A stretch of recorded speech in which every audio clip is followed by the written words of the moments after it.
નમસ્કાર દર્શક મિત્રો, આજે આપણી સાથે વરિષ્ઠ પત્રકાર અને યુટ્યુબર,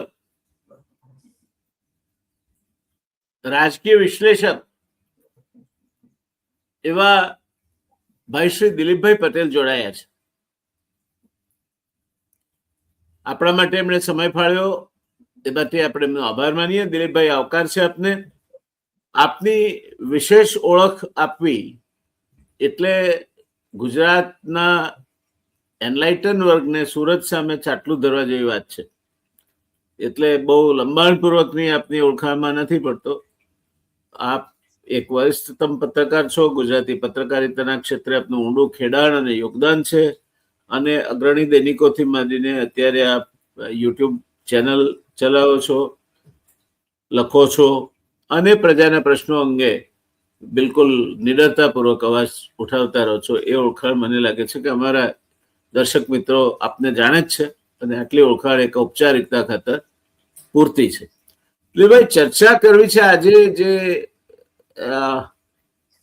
મધપુડા ઉપર કાંકરી ચાળો રાજુ કરપડાએ રાજીનામું આપીને કર્યો, અને એ આમ આદમી પાર્ટીમાંથી એમનું રાજીનામું એમણે સીધું કેજરીવાલને મોકલી આપ્યું.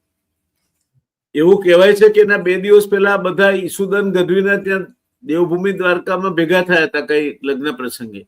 ત્યારે વાત થઈ હશે, નહીં થઈ હોય તો બને નહીં, કોઈ કશું કહેતું નથી.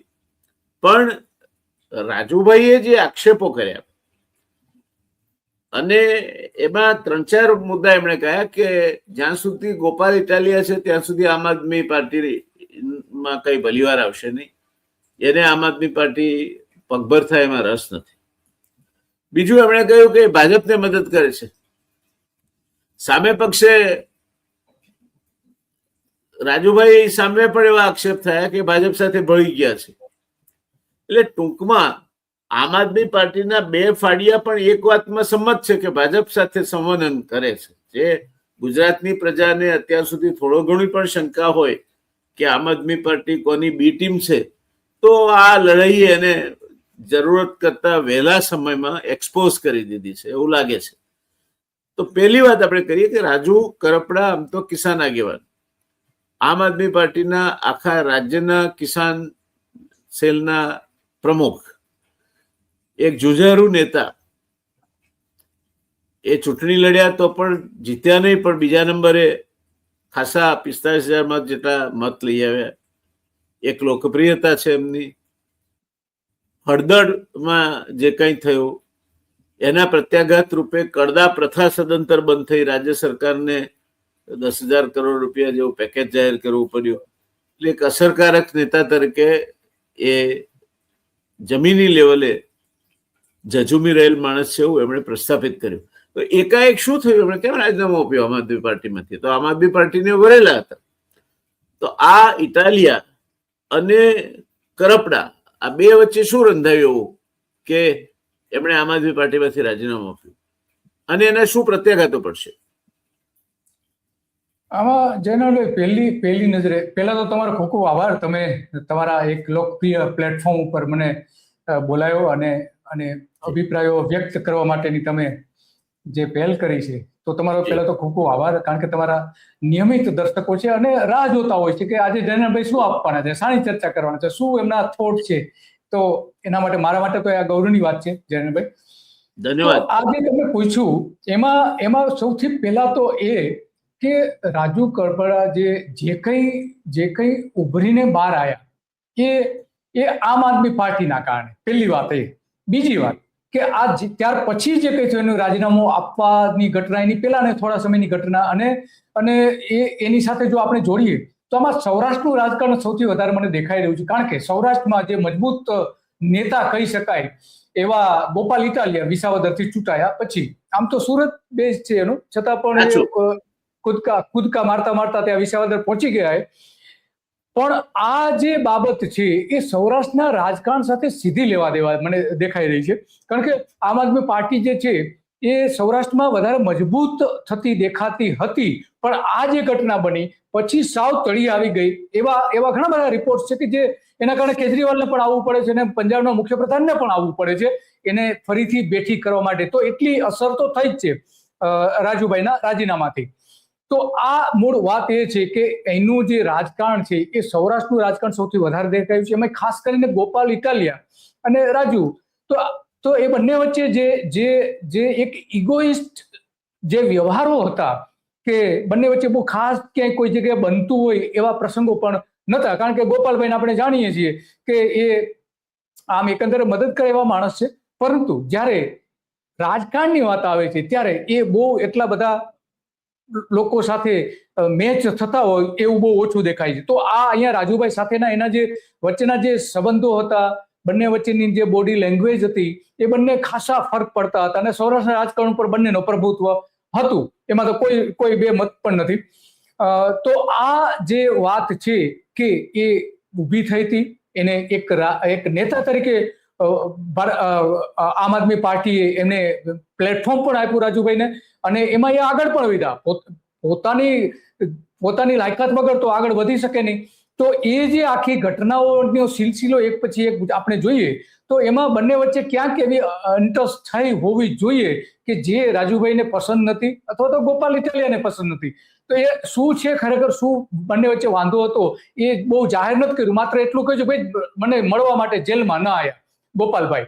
તો આ એની ખામી રહી છે અને એ ગોપાલભાઈ અત્યારે ભૂલ સુધારતા હોય એવું લાગી રહ્યું છે. આપણે જોઈએ છે વિધાનસભા ચાલુ છે તો જ્યારે પ્રેસ કોન્ફરન્સ કોઈ પણ ધારાસભ્ય આમ આદમી પાર્ટીના કરે છે ત્યારે ગોપાલભાઈ એની સાથે સ્ટેન્ડ ટુ ઉભા હોય છે. જે કે કોન્સ્ટેબલ તરીકે જે એમની ફરજ અગાઉ બજાવતા હતા એ હવે અત્યારે અહીંયા દેખાઈ રહ્યા છે. તો એ બની શકે કે કદાચ એમનામાંનો કોન્સ્ટેબલ જીવંત થઈ રહ્યો છે.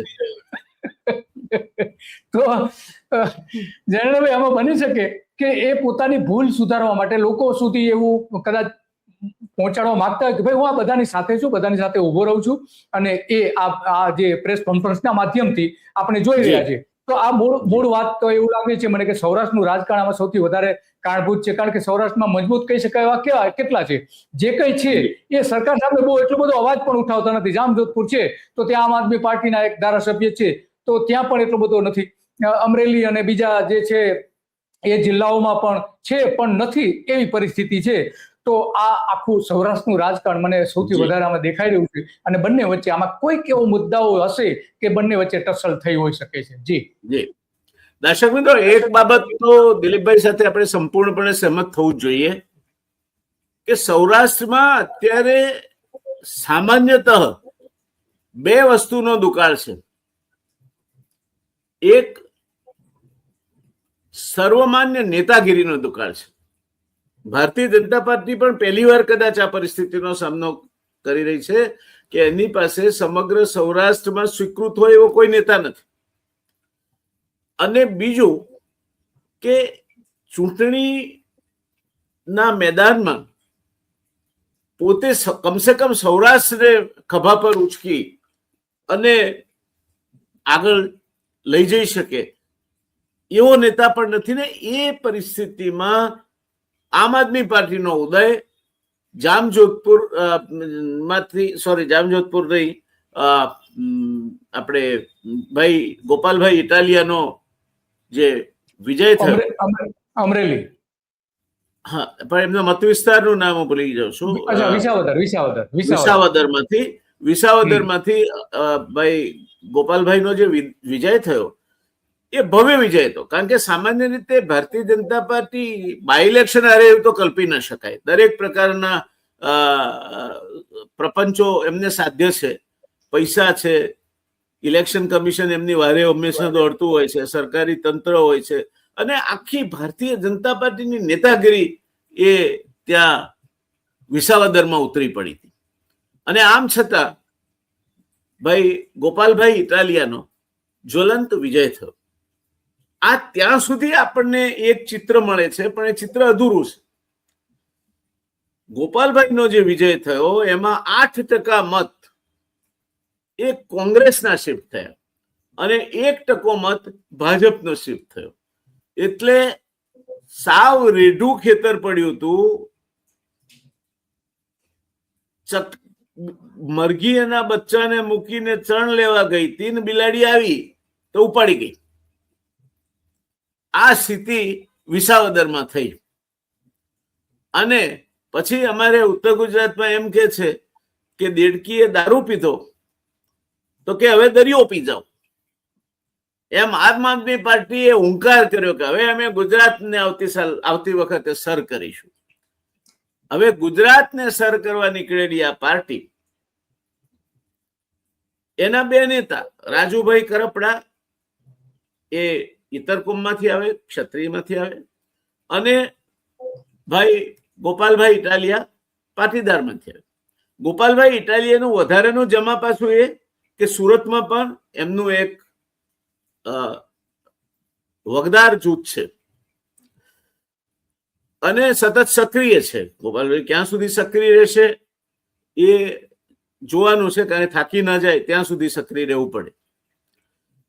એટલે એ પરિસ્થિતિમાં રાજુભાઈ એનું વર્ચસ્વ દિલીપભાઈ સુરેન્દ્રનગર, અમરેલી, ભાવનગર આ બધા પંથકમાં એમનું વર્ચસ્વ.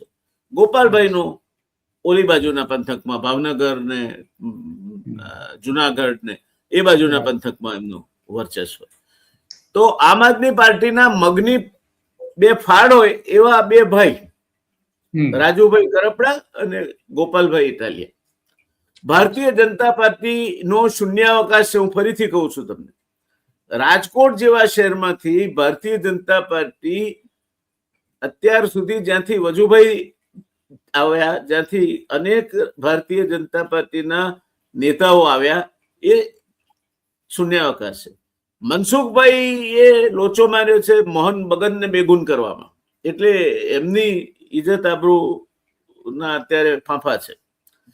પુરુષોત્તમભાઈ સામે એક વર્ગ મંડાયેલો હતો ને કદાચ ફરી મંડાય તો પુરુષોત્તમભાઈ પર સમગ્ર સૌરાષ્ટ્રના નેતા બની શકે તે સ્થિતિ નથી. અત્યારે કોળી સમાજના નેતા તરીકે જે આ બાલદિયા પ્રકરણ થયું એ પછી ફરી એકવાર પુરુષોત્તમભાઈ સોલંકીએ પોતે કોળી સમાજના સુવાંગ નેતા છે એવું ફરી એકવાર પુરવાર કરી આપ્યું છે. એટલે કોળી સમાજ એક અંકે પુરુષોત્તમભાઈ સાથે છે એવું આપણે કહી શકીએ. એ વાત આપણે સમજવી જોઈએ. હવે અમરીશભાઈ ડેર અને એમનું જે આહિર તળું છે એ અત્યારે તો બંને સંપી ગયા હોય એવા લાગે છે, કારણ કે બંને ભારતીય જનતા પાર્ટી સાથે જોડાયેલા છે. ચૂંટણી વખતે શું થશે શું નહીં એ આપણે એ વખતે લેખાજોખા કરીશું. પણ એક વાત દિલીપભાઈ આપે સંમત થવું પડે કે આ બંને આક્ષેપ શું કર્યા, તો ગોપાલભાઈ એમ કે છે કે રાજુભાઈ ભારતીય જનતા પાર્ટી સાથે ભળી ગયા છે, અને રાજુભાઈ એમ કે છે કે ગોપાલભાઈ મોડાવેલા ભારતીય જનતા પાર્ટી ભણી નજર કરીને એમાં જોડાઈ જશે, એટલે ભારતીય જનતા પાર્ટીને મદદ કરી રહ્યા છે. એટલું જ નહીં, આપે જે આક્ષેપો કહ્યા ઉપરાંત એમણે એક વધારાનો આક્ષેપ કર્યો છે કે જયારે જેલમાં હતા ત્યારે એમણે ગોપાલભાઈના સાથી સોરઠિયાને ફોન કર્યો, એમના પિતાશ્રીએ રાજુભાઈના, ત્યારે એમણે કહ્યું કે ભાઈ અમારે બીજા કામ હોય કે ના હોય, આ એક જ કામ લઈને બેઠા છીએ, કેજો રાજુભાઈને કે જે થાય તે કરીએ છીએ ને કરીશું. આ પણ એક આ બે વચ્ચેના કડવાશ ઊભી થવામાં એક મુદ્દો છે. ત્યારે આપ એવું માનો છો કે જે અત્યાર સુધી છાનું હતું, પેલું ગુજરાતી પિક્ચરનું ગાયન છે, છાનું રે છપનું કઈ થાય નહીં, ઝાંઝર ના ઝમકે તો ઝાંઝર કહેવાય નહીં, છાનું રે છપનું કઈ થાય નહીં, ઝાંઝર ના ઝમકે તો ઝાંઝર કહેવાય નહીં. આ આમ આદમી પાર્ટીનું ઝાંઝર એ ભાજપની બી ટીમ તરીકે સાબિત કરતું એનું ઝાંઝર જરા વહેલું ઝમકે એવું નથી લાગતું આપને? ઝાંઝર તો વારંવાર ઝડકે જ છે. એના નૃત્ય, રાજકીય નૃત્ય થાય છે ત્યારે આ બધું ત્યારે ઝાંઝર માંથી અવાજ આવે છે, જાત જાતનો અવાજ, એક જ સરખો અવાજ નથી આવતો, અલગ અલગ. કારણ કે ઘણા બધા આ ઝાંઝર છોડીને જતા રહ્યા છે અને બીજા બધા પક્ષોમાં જતા રહ્યા છે. જે જાણીતા લોકો હતા એવા લોકો પણ છોડીને પક્ષ જતા રહ્યા છે. તો એનું જે પક્ષનું આંતરિક મેનેજમેન્ટ જે છે અહીંયા ગુજરાતમાં બહુ સારી રીતે અમને સાચવી શકતા હોય એવું દેખાતું નથી, કારણ કે નાખુશી વધારે જોવા મળે છે. અગાઉ આપણે જાણીએ છીએ ઘણા બધા સારા લોકો જે હતા એ છોડીને જતા રહે છે. દિલ્હીમાં પણ આવું થયું. દિલ્હીમાં પણ અરવિંદ કેજરીવાલ સાથે જે શરૂઆતના તબક્કામાં કેટલા બધા બહુ જાણીતા લોકો હતા એમની સાથે, એ બધા જ એક પછી હા, અને હવે એ જે બહાર ગયેલા લોકો તમામ કહે છે કે ભાઈ કેજરીવાલ જેવા નેતા આ દેશમાં એના જેવા, બહુ ખરાબ શબ્દ વાપરે છે, પ્રશાંત ભૂષણની જ વાત કરું તો એમણે એ શબ્દ જે વાપરેલો આપણે નહીં વાપરીએ, એ તો એડવોકેટ છે એટલે એ વાપરી શકે અને લડી શકે, પણ આપણે સાહસ નથી કરવું. પણ કેજરીવાલે એમની જાતને ખૂબ સારી રીતે એક્સપોઝ કરી છે, અને અન્ના આંદોલનની પાછળ કોણ હતું અને એનો લાભાર્થી કોણ બન્યું, તો એના બે લાભાર્થી આ દેશમાં અન્ના આંદોલનના. એક દીર્ઘકાલીન લાભાર્થી હજુ પણ લાભ રહી રહ્યા છે, અને મધ્યમકાલીન લાભાર્થી એ કેજરીવાલ. દીર્ઘકાલીન લાભાર્થી સંઘ પ્રેરિત છે. હા, એમાં જેટલા લોકો સાથે જોડાયેલા હતા મોટાભાગના સંઘ સાથે જોડાયેલા હતા. મોટાભાગના બાબા રામદેવ જુઓ તો બાબા રામદેવ ની ત્યારે 5,000 કરોડની કંપની હતી, અત્યારે 50,000 કરોડ રૂપિયાની કંપની બનાવી દીધી મોદી રાજમાં 10-11 વર્ષમાં. તો એ બધા લાભિત જ છે, એમાં કોઈ સવાલ નથી. તો એ ત્યારથી આ ચાલતું આવે છે. જયનાભાઈ, આપણે ગુજરાતમાં પણ ઘણા બધા આ રીતના જે મજબૂત નેતાઓ હતા, ખેડા જુઓ, ઉત્તર ગુજરાત જુઓ, બનાસકાંઠા, ત્યાં પણ આ રીતે ગયા. સૌરાષ્ટ્રમાં જુઓ, ભાવનગર, ભીમાભાઈ ચૌધરી ત્યાં સારું એવું કામ કરી રહ્યા હતા. હા, ભીમાભાઈ નું બહુ સરસ કામ હતું અને લડાયક નેતા હતા, એ પણ છોડીને ગયા. તો આ રીતે આપણે જાણીએ છીએ મહુવામાંથી પણ ગયા, અને બીજા બધા જે આપણે થોડોક ટાઈમ કઈક હસ્તધૂનન કરી આવ્યા અને પછી પાછા ડિસિલ્યુઝન થયા ને નીકળી. હા, નવસારીના મજબૂત આમ આદમી પાર્ટીને અહીંયા કોઈ મકાન આપવા તૈયાર નતું, ભાડું ભરી શકે એમ નતું, ત્યારે જે એમને ભાડું ભરવાથી લઈને એનો પોતાનો બંગલો આપી દીધો, એ આજે નવસારીમાં જઈને એક બાજુ ખૂણામાં જઈને બેસી ગયા છે. એને જોયું કે આ આમ આદમી પાર્ટીમાં આપણું કામ નથી, અત્યારની જે આમ આદમી પાર્ટી છે એમાં. તો એની જે ટોચની લીડરશિપ, તમે જે કહ્યું કે ટોચની લીડરશિપમાં આ ખામી છે, અને જે રાજ્ય કક્ષાના નેતા કહેવાય એવા કોણ છે? ગોપાલ ઇટાલિયા જીતા ત્યારે એવું કહ્યું ભાઈ વિસાવદર વાડી અમે દરેક જગ્યાએ કરીશું. તો આ વિસાવદર વાડીને એટલો બધો હાઈપ આપવામાં આવ્યો કે એ લોકો માનવા લાગે કે ભાઈ દરેક જગ્યાએ વિસાવદર વાડી થશે. એ રીતે વિસાવદર વાડી કરવી બહુ મુશ્કેલ છે, કારણ કે ત્યાં આપણે જાણીએ છીએ કે ભારતીય જનતા પાર્ટીમાં જ આંતરિક ખટપટો હતી, અને ત્યાં કોઈ ચોક્કસ લોકોનું ચોક્કસ જૂથ જે હતું એ જે આપણે જયેશભાઈ રાદડિયાને જવાબદારી સોંપી, અને એ નક્કી હોય એ રીતે એમને જવાબદારી આપી અને હારી ગયા, અને પછી અત્યારે કટ ટુ સાઇઝ કાપી નાખવામાં આવે છે જયેશભાઈને. નહીં તો મિનિસ્ટ્રીમાં એ હોત, જો એ ચૂંટણીમાં હાર્યા ન હોત ને અથવા તો હરાવવામાં ન આવ્યો હોત તો સારું મિનિસ્ટ્રીમાં કદાચ મળી શક્યું હોત. તો આવું આ જે આખી રાજકીય ગેમ ખેલવામાં આવી વિસાવદરમાં, એને હાઈપ આપીને કે વિસાવદર વાડી અમે કરીશું, દરેક જગ્યાએ આ શબ્દ વાપરવામાં આવતો હતો. એ જે એમનું જે સોશિયલ મીડિયા નેટવર્ક જે છે એમાં આ હાઈપ ઊભી કરી, એ બહુ એમને નડી ગયું જયનાનભાઈ, અને હજુ નડી જ રહ્યું છે. કારણ કે જાણીએ છીએ આપણે કે આમ આદમી પાર્ટીનું સોશિયલ મીડિયા નેટવર્કમાં જ પોતાનો પ્રચાર ચાલે છે. બાકી બહુ કઈ જગ્યાએ એટલો બધો પ્રચાર એનો કોઈ મીડિયામાં કરવામાં આવતો નથી. વ્યક્તિગત રીતે થોડું ઘણું થાય છે, પણ એક પાર્ટીની વિચારધારા તરીકે ક્યાંય જે પ્રોજેક્ટ કરવામાં આવતા હોય અથવા તો એમની વિચારધારાથી લોકો પ્રભાવિત હોય તો એ પ્રકારના કાર્યક્રમો બહુ ઓછા મળે છે. વિચારધારાને લગતા બહુ ઓછા જોવા મળે છે, પરંતુ વ્યક્તિલક્ષી કાર્યક્રમો જોવા મળે છે કે ભાઈ હા આ વ્યક્તિ છે તો એને કદાચ ઇન્ટરવ્યુ તે બધું સોશિયલ મીડિયામાં જોયું, પણ પ્રિન્ટ મીડિયામાં ક્યાંય જ આજે અસ્તિત્વ જોવા મળતું નથી. તો આજે આવી હાલત આવીને ઉભી રહી છે. તમે જે કહ્યું એ પ્રમાણે કે ઝાંઝર જે જળકે છે, જમકે છે, પણ ખરેખર જે નૃત્યની જે કલા હોવી જોઈએ, રાજકીય નૃત્યની કલા, એ અત્યારની જે રાજ્યમાં જે લીડરશિપ છે એની પાસે ક્યાંય દેખાતી નથી. જી જયનાનભાઈ, બિલકુલ સાચી વાત કહી દિલીપભાઈ આપે. હવે બીજી વાત, બીજા પાસાને આપના સમક્ષ મૂકવું છે મારે.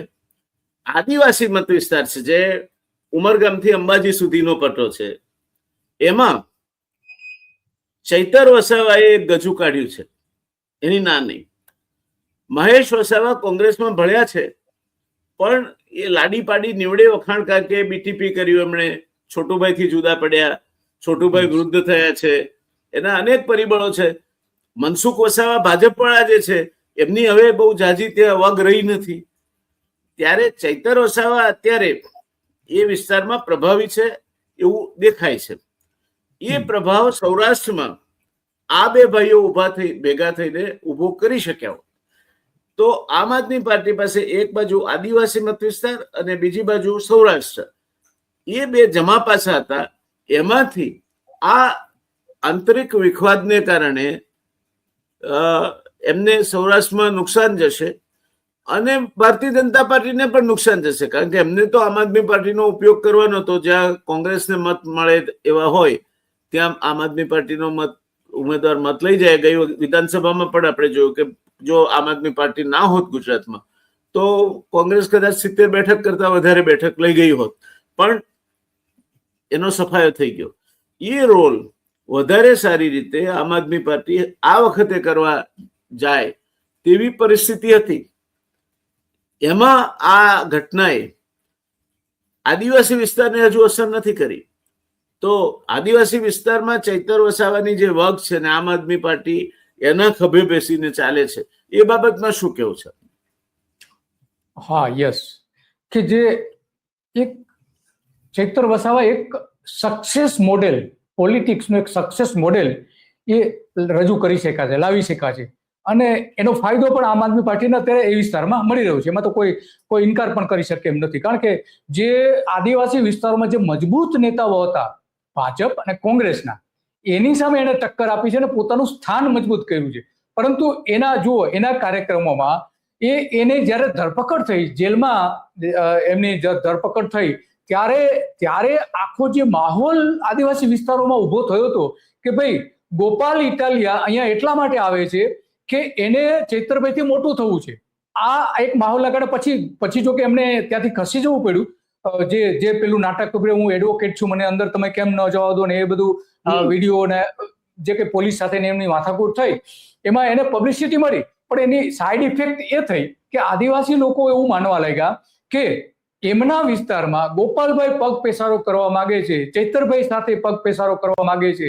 એ એક વાતાવરણ ઊભું ત્યાંના લોકોમાં થયું હતું. આપણે સોશિયલ મીડિયા અને ઘણા બધા લોકો સાથે જે વાત કરીએ એમાં એ સ્પષ્ટપણે દેખાય છે. તો આ એનું એક પરિણામ આવ્યું. અને બીજું, ચૈતર વસાવા પોતે પણ આપણે જોઈએ છીએ કે ગોપાલ ઇટાલિયા ને બહુ એટલું મહત્વ આપતા નથી.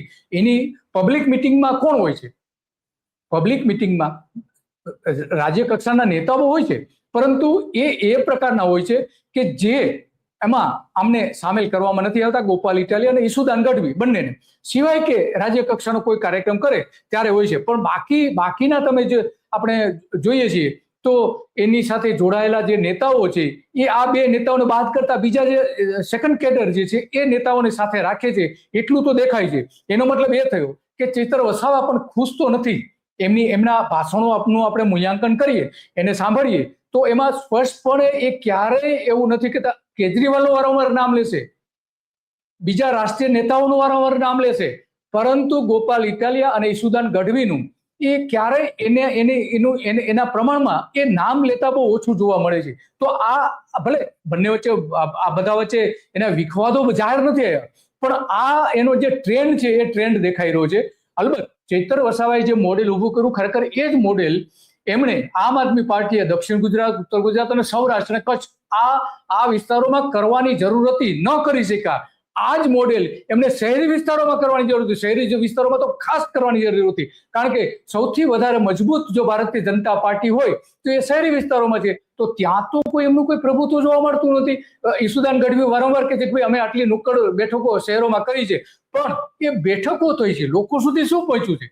લોકોને તમારી તરફ ખેંચી લાવવા માટે શું કર્યું છે? તો શહેરી વિસ્તારોમાં પણ એ મોડેલ દેખાતું નથી. અને સૌરાષ્ટ્ર, દક્ષિણ ગુજરાત ના અમુક વિસ્તારને બાદ કરતા અને કચ્છમાં અને ઉત્તર ગુજરાતમાં કે એ મોડેલ, ચૈતર વસાવાનું મોડેલ અહીંયા જે ઊભું કરવામાં આવતું હતું, બોટાદમાં જે થયું એ જો સક્સેસ રહ્યું હોત ને બધા નેતાઓ સાથે રહ્યા હોત તો કદાચ એ શક્ય હતું કે સૌરાષ્ટ્રમાં પણ એ ઊભું થઈ શકે. પણ તો જે વિખવાદો જે છે એ પાર્ટીને વેર વિખેર કરી રહ્યા છે. અનેક વિખવાદો આપણે જોઈએ છીએ. આ માત્ર એક વિખવાદ નથી, રાજુભાઈનો વિખવાદ છે એવું નથી, એની પહેલા પણ અનેક વિખવાદો ઉભા થયા છે. અને બધાએ એવું કહ્યું છે કે ભાઈ આ નેતાઓની નેતાગીરીથી અમે ખુશ નથી. તો આ જે નિષ્ફળતા છે રાજ્ય કક્ષાના નેતાઓની, તો એ નિષ્ફળતા ઢાંકવા માટે ખરેખર દિલ્હી એક કામ કરવું જોઈતું તો ન કર્યું. હવે આ જે ખાડો પડી ગયો છે રાજુભાઈના જવાથી, તો એ ખાડો પૂરવા માટે કેજરીવાલ અને પંજાબના મુખ્યમંત્રીએ આટા મારવા પડે છે, ત્યાં એમને જાહેર સભાઓ કરવી પડે છે.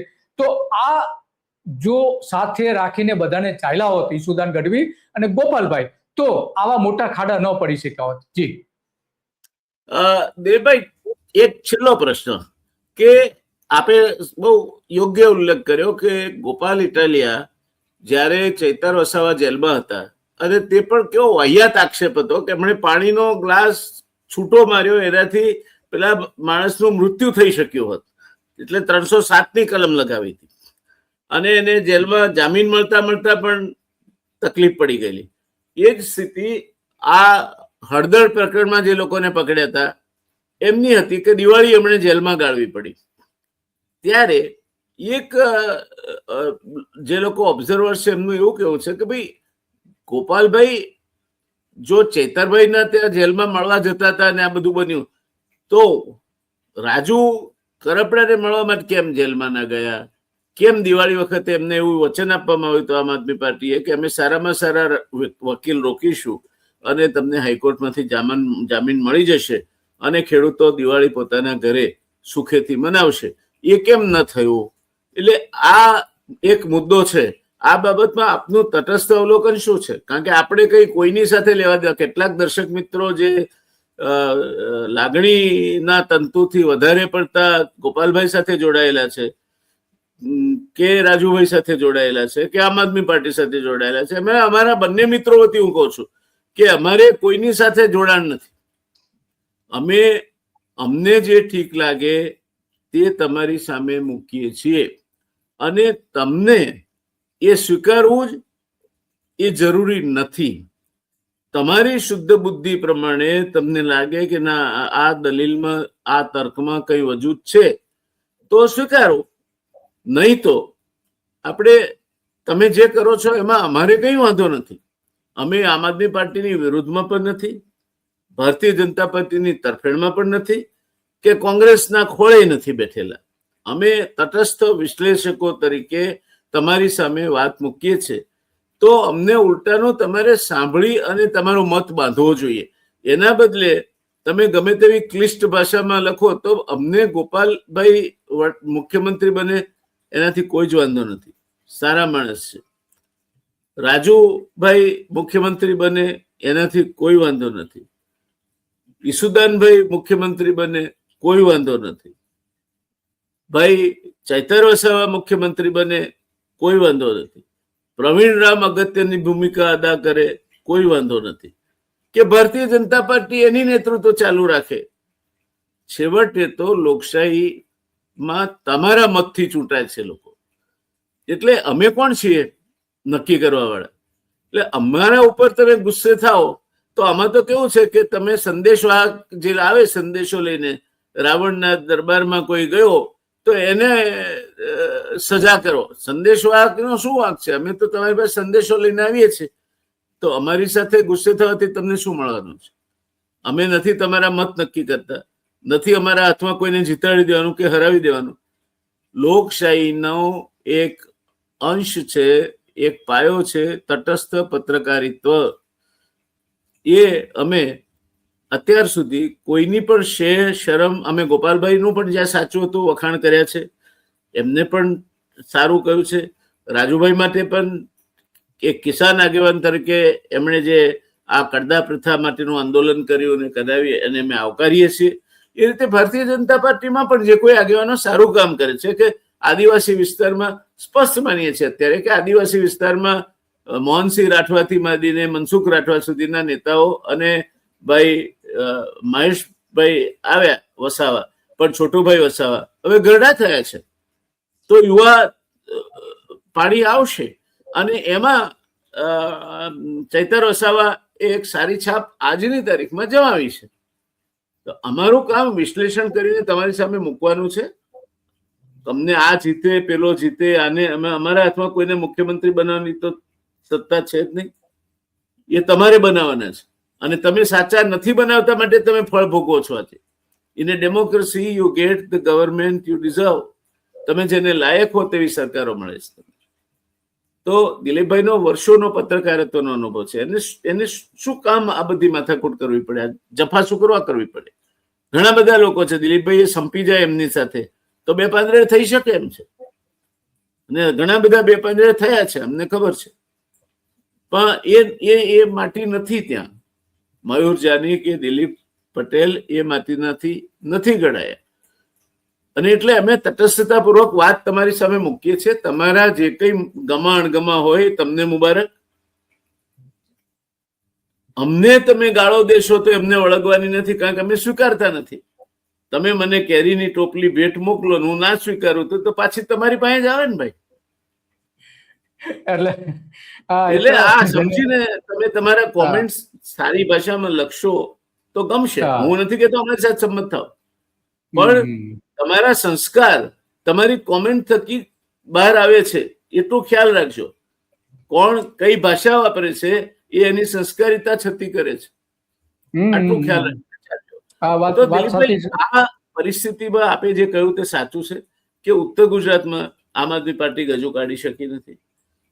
દક્ષિણ ગુજરાતમાં પણ સુરતને બાદ કરો તો બીજે ખાસ કઈ એનું વગ નથી. મધ્ય ગુજરાતમાં વગ નથી. અને શહેરી વાત આપે બહુ સરસ કહી, કારણ કે 13 નગરપાલિકાઓ બની, 9 મહાનગરપાલિકાઓ બની. એટલે ભારતીય જનતા પાર્ટીએ શહેરી મત વિસ્તારને વિસ્તારવાનો પ્રયત્ન કર્યો છે, જેથી એને વધારે ફંડ આપી અને શહેરી મતદારને એમના તરફ આકર્ષી શકાય. તેવે સમયે આમ આદમી પાર્ટી શહેરી મત વિસ્તારોમાં કામ જ નહીં કરે તો વન વે થઈ જશે. એટલે કોંગ્રેસ હોય કે આમ આદમી પાર્ટી હોય, શહેરી મત વિસ્તાર ને અત્યાર સુધી બધા જે રીતે એમની સંભાળ રાખવી જોઈએ, ક્યાંક ને ક્યાંક ઘણું બધું કરવાની જરૂર છે. આદિવાસી વિસ્તારમાં ભાઈ ચૈતર વસાવા બરાબર, મહેશભાઈ વસાવા હવે કઈ બાજુ છે, કોંગ્રેસમાં જોડાયા છે એવું કે છે, તો કોંગ્રેસ વતી કાર્યરત થાય. છોટુભાઈના દીકરા છે, એમની એક વગ છે, એક પકડ છે. મનસુખભાઈ વસાવા જે ભારતીય જનતા પાર્ટીના વર્ષોથી એમપી છે, એ અને મોહનસિંહ રાઠવા હવે જૂના થયા. એટલે ત્યાં શૂન્યાવકાશ છે. સૌરાષ્ટ્રમાં શૂન્યાવકાશ છે. એ પરિસ્થિતિમાં આમ આદમી પાર્ટી જરા વહેલી બહાર પડી ગઈ ભારતીય જનતા પાર્ટી સાથેના સંવાદનમાં, કે ગમે તેમ તોય એ ભારતીય જનતા પાર્ટી રાજુભાઈ ઉપર આક્ષેપ કરે ઇટાલિયા કે ભારતીય જનતા પાર્ટીને મદદ કરે છે, અને ઇટાલિયા ઉપર પણ આક્ષેપ થાય કે ભારતીય જનતા પાર્ટીને મદદ કરે છે. તો Bharatiya Janata party common factor છે. આ વાત દેશના મતદારોએ સમજવી જોઈએ કે આમ આદમી પાર્ટીનું સ્વતંત્ર અસ્તિત્વ છે નહીં. ગુજરાતમાં એ સ્વતંત્ર રીતે સત્તા પર આવે એવી આજની તારીખમાં કોઈ શક્યતાઓ દેખાતી નથી. કાલે ઉઠીને પ્રજામત છે, કાલે ઉઠીને બદલાય પણ ખરો, આજની તારીખમાં શક્યતા નથી. ત્યારે આજની તારીખમાં જો ભારતીય જનતા પાર્ટીને મદદરૂપ થાય તો ભારતીય જનતા પાર્ટીની બી ટીમ કહેવાય, જે એમના બંને આગેવાનો એકબીજા ઉપરના આક્ષેપમાં પુરવાર કર્યું છે. તો આ બાબતે દિલીપભાઈ આપને શું કહેવું છે, એ વાત સાથે આપણે આજની ચર્ચાને સમાપન તરફ લઈ જઈશું. જયનલભાઈ, વાત તો બરાબર છે કે આપણે કોઈ પક્ષ સાથે જોડાયેલા નથી. કમસે કમ હું તો કોઈ સાથે જોડાયેલો નથી. મને જે લાગે છે હું બોલું છું. હું જોડાયેલો છું, પણ હું કોઈ પણ પક્ષ સાથે જોડાયેલો હોય એની કંઠી બાંધીને પછી એનું જ ગાણા ગાવું, એનું જ કરવું નથી. હા, બરાબર છે. અને જે લાગે એ કહીએ છીએ. હું તો કોંગ્રેસની પણ ટીકા કરું છું અને ભારતીય જનતા પાર્ટીને સૌથી વધારે ટીકા કરું છું, કારણ કે એ સત્તામાં છે. તો એ એવું તો નથી. સાચું વિશ્લેષણ આપણે દરેક રાજકીય પક્ષોને સાચી દિશા મળે એના માટેનો આપણા પ્રયત્ન હોય છે. એક પત્રકાર તરીકેની ફરજ છે અને આપણો ધર્મ પણ છે કે ભાઈ આ જે સાચું હોય બતાવવું. માનો કે આ જે શહેરી વિસ્તારો જે છે તો એમાં આમ આદમી પાર્ટી પણ ધ્યાન પૂરતું નથી આપતી અને કોંગ્રેસ પણ નથી આપતી. જ્યાં સૌથી વધારે ફોકસ કરવાની જરૂર છે એ શહેરી વિસ્તારો છે. અને ત્યાં શહેરી વિસ્તારોમાં જ તમે જો ભારતીય જનતા પાર્ટીને ચેલેન્જ કરી શકતા નથી તો તમે સરકાર કઈ રીતે બનાવશો? સવાલ આવીને ઉભી રહી. હમણાં જ સુરતના આમ આદમી પાર્ટીના એક નેતા સાથે વાત થઈ તો એમણે એવું કહ્યું કે અમે સત્તા પર આવવાના નથી, એવું એમનું સ્પષ્ટપણે કેવું છે. પરંતુ અમે મજબૂત વિરોધ પક્ષ થઈને બીજા નંબર ઉપર આવીને ઉભા રહીશું. તો તમારું જો અત્યારે વિચારધારા આવી હોય તો એનો મતલબ શું થયો? એનો મતલબ એ થયો કે ભારતીય જનતા પાર્ટી ફરીથી સત્તા ઉપર 2027માં આવી રહી છે. આ સીધી હાર બતાવે છે. એ હાર બતાવવાનું આ એક એમનું નિવેદન હતું. જો ખરેખર ભારતીય જનતા પાર્ટીને હરાવી હોય તો શહેરી વિસ્તારો પહેલા કબજે કરવા પડે, અને એમાં ખાસ કરીને 4 શહેરો. આ 4 શહેરો એવા છે કે જેની આખા ગુજરાતમાં અસર પડતી હોય છે. પહેલું અમદાવાદમાં જે કઈ રાજકીય ઘટનાઓ બને, એની જિલ્લા પંચાયત જીતે, એની અમદાવાદ મ્યુનિસિપલ કોર્પોરેશન બનાવે, તો એની અસર આખા રાજ્યના મતદારો અને લોકો ઉપર થતી હોય છે. ભાજપ મજબૂત કેમ થયું? અમદાવાદ થકી થયું છે. રાજકોટ પણ એવું સેન્ટર છે, રાજકોટની અસર પણ સૌરાષ્ટ્ર ઉપર થાય છે. સુરતમાં પણ એવું થાય છે, દક્ષિણ ગુજરાતમાં, અને મધ્ય ગુજરાતમાં વડોદરા. તો આ 4 શહેરો સેન્ટરો એવા છે કે જે રાજકીય ગતિવિધિઓના કેન્દ્રો છે. આ 4 સેન્ટરો જો તમે કબજે કરવા ન માંગતા હો, ત્યાં તેની સામે લડાઈ ન કરવા માંગતા હો, હાર કબૂલી લેતા હો, તો પછી તો આમાં બીજું શું કરવા પણ રહે છે. અને તમે પોતે જ સ્વીકારો છો કે આ જે ઘટનાઓ બને છે, એટલે કે આમ આદમી પાર્ટી પોતે સ્વીકારે છે કે ભાઈ અમે મજબૂત વિરોધ પક્ષ બનીશું. તો હવે આમાં કઈ રીતે આશા રાખી શકીએ કે સરકારમાં પરિવર્તન આવશે? કોંગ્રેસ લાવશે? નથી લાવી શકે. એમ અત્યારે પરિસ્થિતિ એવી છે. આમ આદમી પાર્ટી લાવશે? નહીં લાવી શકે. જો લાવવું હોય તો શું કરવું પડે, એ આ બંને પક્ષોએ વિચારવું જોઈએ, અને એ અત્યારે તો દેખાતું નથી. અને 2027માં જો આજ સરકાર આવશે તો આજની જ ઘટના છે કે ઉત્તર ગુજરાતમાં વીજ કંપનીઓ 30 થાંભલાઓ ખેડૂતોની મંજૂરી વગર નાખી જ દીધા અંદર. કોઈ મંજૂરી નહીં ને કશું જ નહીં. દિશામાં જાઓ, તમારે જે કરવું કરો. કલેક્ટર પોતે એમ કે તમારે કોર્ટમાં જવું તો જાઓ, અને તમારે જે કઈ સ્ટન્ટ કરવા હોય કરો. આ ત્યાંના કલેક્ટર ઓફિસના અધિકારીના આ સવાલો હતો. આજે સુરેન્દ્રનગરમાં મીટર બદલાવવા માટે જે એક ગરીબ માણસ, સાવ ગરીબ માણસ, પોતાનું એ મીટર, એનું વીજ કનેક્શનનું એનું બિલ ભરી શકે એમ નતા, તો એનું મીટર કાપી ગયા અને મીટર લઈ ગયા. અને એવું કહે છે ભાઈ હવે તમારે વીજ, પેલા ગરીબ કે ભાઈ હું ઉછીના પૈસા લઈને તમને પૈસા ભરી દઉં, તો કે હવે પૈસા ભરશો પણ હવે સ્માર્ટ મીટર નાખીશું. તો આવી દાદાગીરી જે ચાલી રહી છે, હવે પછી જો 27માં ભારતીય જનતા પાર્ટી આવશે તો આમ આદમી પાર્ટી પણ ખોવાઈ જશે, અને કોંગ્રેસ પણ ખોવાઈ જશે, અને લોકો પણ ખોવાઈ જશે. એટલા માટે વધારે બેઠકો આવે એ માટેના પ્રયત્નો કરવા જોઈએ, અને સરકાર બને એના માટેના બંને પક્ષો, વિરોધ પક્ષો એને પ્રયત્ન કરવા જોઈએ. પણ જો બંને હાર કબૂલી લે તો કઈ રીતે ચાલી શકે? તો મૂળ વાત આ છે કે આમ આદમી પાર્ટી જે કંઈ કરી રહી છે તેમાં એને જો સુધારો નહીં કરે, રાષ્ટ્રીય નેતાઓ અને પ્રાદેશિક નેતાઓ પોતે લોકો સાથેની સીધી લાગણી સાથે ન જોડાય, અને માત્ર એક ઓફિસમાં એક કોર્પોરેટ તરીકે જો પાર્ટી ચલાવવા માંગતા હોય, તો પછી આ જ પરિણામ આવવાના છે. ભલે તમે બીજા નંબર અપાવો, ત્રીજા નંબર આવો, એના પરથી લોકોને કોઈ ફરક પડવાનો નથી, સિવાય કે વિધાનસભામાં જઈને તમે થોડો અવાજ રજૂ કરી શકો એટલા પૂરતું. પણ ત્યાં પણ એવું જ ચાલી રહ્યું છે. શું થઈ રહ્યું છે? તો આ મૂળ આ વાત છે. જયંતભાઈ, આપનો ખૂબ ખૂબ આભાર. દિલીપભાઈ, આજે મારી પાસે એક કાગળ આવ્યો છે. ઉત્તર ગુજરાત વીજ કંપનીના એક ગ્રાહકનો કાગળ છે. એનું નામ છે દલવાડી હસમુખભાઈ બફાભાઈ. એનું મકાન બંધ છે. છેલ્લા કેટલાય સમયથી શૂન્ય બિલ આવતું હતું. હમણાં પાછલા બાકી એમ કરીને ઉત્તર ગુજરાત વીજ કંપનીએ એને 4,000 એને બિલ આપ્યું છે. એ બિલ 4,000 રૂપિયા કરતા વધારે છે. કે આ પાછલા બાકી છે, બતાવે છે પાછલા બાકી. કોઈ સાંભળવા તૈયાર નથી. તમારે જ્યાં જવું હોય ત્યાં જાઓ, નહીં તો આખા ગામના મીટર કાપી નાખ્યા હતા. 3,311.70 બિલ આપ્યું છે, જે 20 રૂપિયા આવતું હતું. બોલો. એટલે હવે સરકારી તંત્ર તો જામ ખંભાળિયામાં પબ્લિક હિયરિંગ થયું. દેવભૂમિ દ્વારકાના કલેક્ટર તન્ના એ કોઈને બોલવા નથી દેતા, અને કોઈ બોલે તો પોલીસને કહે છે કે લઈ જાઓ પકડીને આને. એટલે એના પીઆઈ છે જોશી, એ પકડીને લઈ જાય. આવી ફરિયાદો છે. તમે આ કઈ રીતની લોકશાહી કે જેમાં માણસ, તમે પોલ્યુશન અંગેનું SR નું ગેધરિંગ સ્ટેશન આવે છે, એનું પબ્લિક હિયરિંગ કરો છો, તો કોઈને સાંભળવાના નહીં. તમે દલીલો નહીં કરવાની, ખાલી ઉભા થઈ નામ કહીને બેસી જવાનું. આ તન્ના જે સિવિલ સર્વન્ટ છે, એનું આ વર્તન છે. તો આવું કઈ રીતે ચાલે? આ સરકારી અધિકારીઓ જેને પ્રજાના કરવેરાના નાણાંમાંથી પગાર ચૂકવાય છે, કમસે કમ પ્રજાને તો જવાબદાર છે, કોઈ વ્યક્તિને જવાબદાર ભલે ના રહે. બિલકુલ બિલકુલ. એટલે આ એક પ્રકારની મોહાંધ રાજનીતિ છે આપણી. લોકો મોહાંધ થઈ જાય છે કે અમે તો આ પક્ષ એટલે આ પક્ષ અમારો નહીં ચાલે. ગામમાં 2 દુકાન હશે તો હરીફાઈ થશે. એક દુકાન હશે તો તમને ગુણવત્તા નહીં મળે, ભાવે નહીં મળે અને બે વખત માલ પણ નહીં મળે. ત્યારે આજનું વહીવટી તંત્ર એ સંપૂર્ણપણે એક તરફી ચાલે છે. ખેડૂતને ગણવાના જ નહીં, એને પકડીને પોલીસ વાળા લઈ જાય. આ સ્થિતિ છે. તો દર્શક મિત્રો, આ તમારા કારણે ઊભું થયું છે. તમે એક જ પાર્ટીને વર્ષો સુધી વર્ષાસન લખી આપ્યું હોય એ રીતે સત્તા આપો છો અને પરિણામ સ્વરૂપ એના કાર્યકરો, એના હાથ હેઠળ કામ કરતા અધિકારીઓ આજે બેફામ થઈને કહે છે કે હું તો અમુક શાખાનો સ્વયંસેવક હતો. આ પરિસ્થિતિ છે. તો લોકશાહી ચાલશે કઈ રીતે? એટલે તમારે વિચારવાનું છે.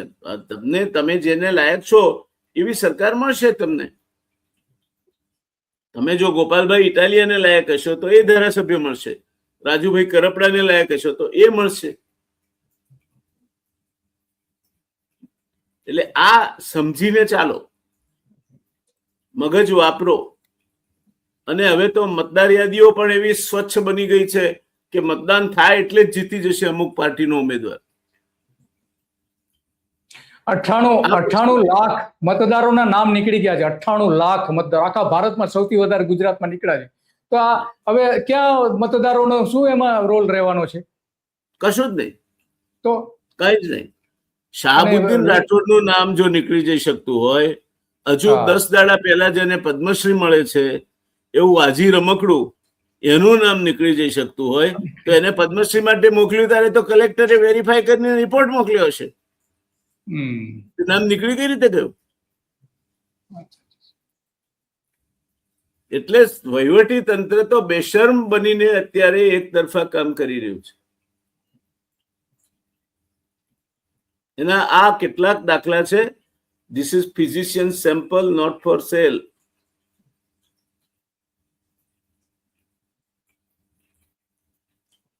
તો આપણે ચર્ચાને સમાપન તરફ દોરી જઈશું. ભાઈ રાજુભાઈ કરપડા હોય, ગોપાલભાઈ ઇટાલિયા હોય, અમને અ બ ક નામ સાથે કોઈ નિસ્બત નથી. પ્રજાનો પ્રતિનિધિ સક્ષમ હોય, સ્વચ્છ હોય અને ક્ષમતા ધરાવતો હોય, એ જ્યારે આવશે ત્યારે લોકશાહી દીપી ઉઠશે. અને લોકશાહી જો બરાબર ચાલશે તો તમારા કામ થશે. નહીં ચાલે તો અત્યારે તમે જે ભોગવી રહ્યા છો તે ભોગવશો. તમારે પસંદગી કરવાની છે શું કરવું તેની.